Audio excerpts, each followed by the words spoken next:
You're the heir to a stagnating chemical company. Your father is a self-made man, a veteran of the chemical business, who would tell you and your two siblings about the long, arduous days he would spend at the chemical mines, his lungs filling with the poison that would kill him. He would tell you how he worked his way out, step by bloody step. His niche, he would tell you, was rat poison. Your father was desperately afraid of rats, a fact he himself would never admit to. He would spend hours telling you of the hours spent experimenting with fluids and formulas, different flavors, and briefly in the 80s, explosives. This is how he lost his right middle finger, a prop that often appears sealed in a tiny hermetic chamber kept around his neck as a testament to his endeavors. A great man, a terrible man, but a dying man. Your father dies, you grieve appropriately. A whirlwind of black-clad aunts and half-remembered relatives swirl around you and vanish to where they had came. The moment you have planned for has arrived. Your first issue is one of perception.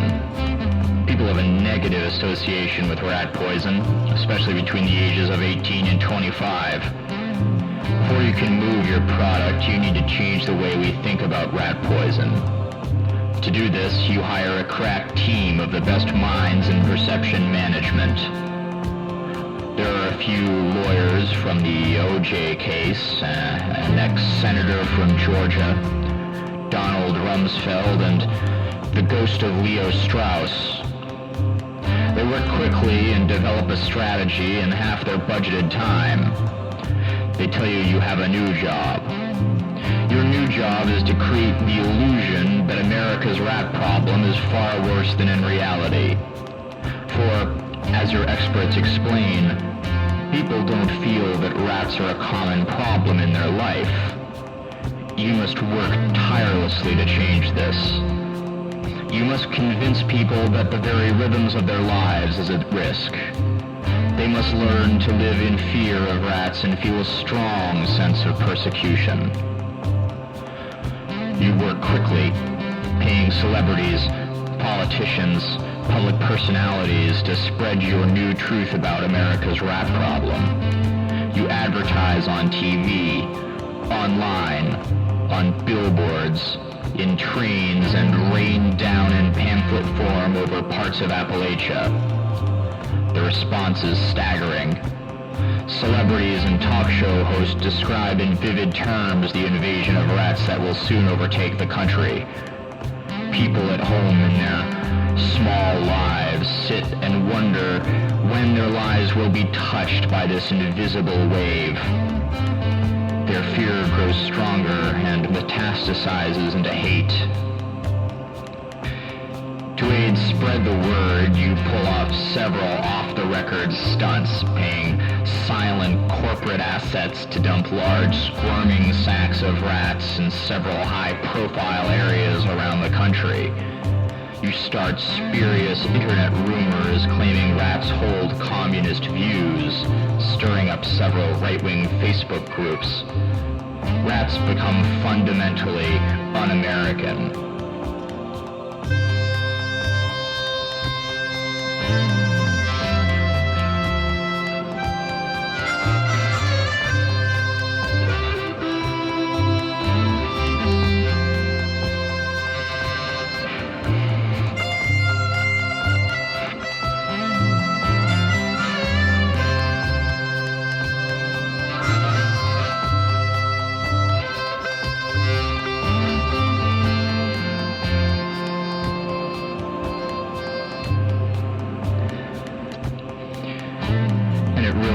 That easy.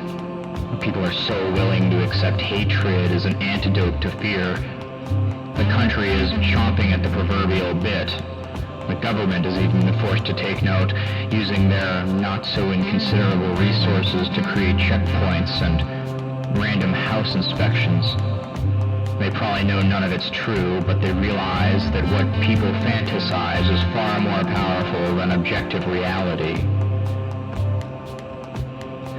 You turn inward, modernizing office spaces, creating a stunning new website, hiring server rooms, and creating a round and welcoming app. The moving trucks come first, taking away all the fax machines, paper supplies, grain monitors, filing cabinets, and cubicles. And they're replaced by large, colorful, overstuffed bean bags, a coffee bar, 5G, and some tasteful street art painted in your likeness. It's time for newer, less stodgy styles of business management.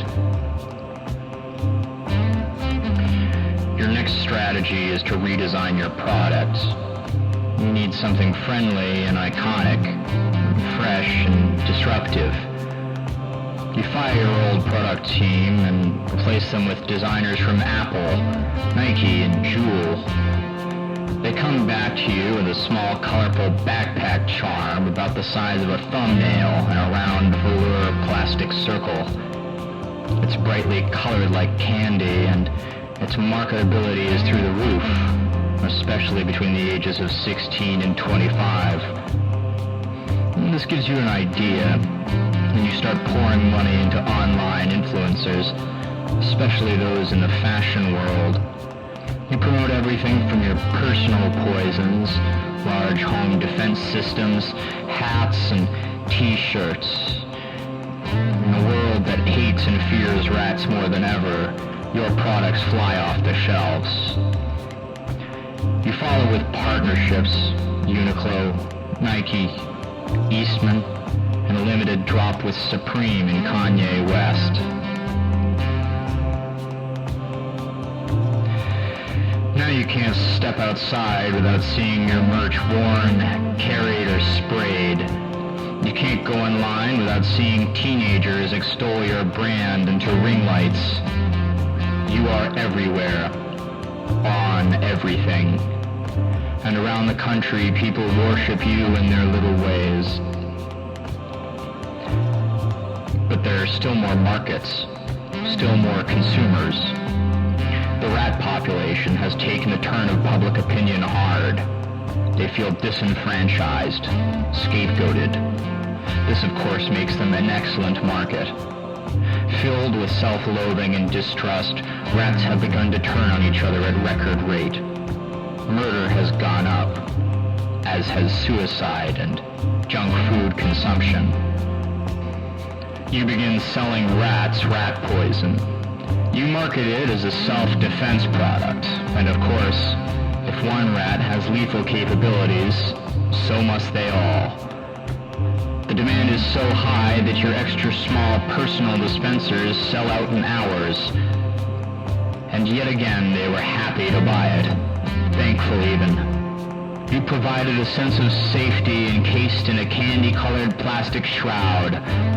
Of course, the murder rate didn't go down, but that made it all the more important to have one, didn't it?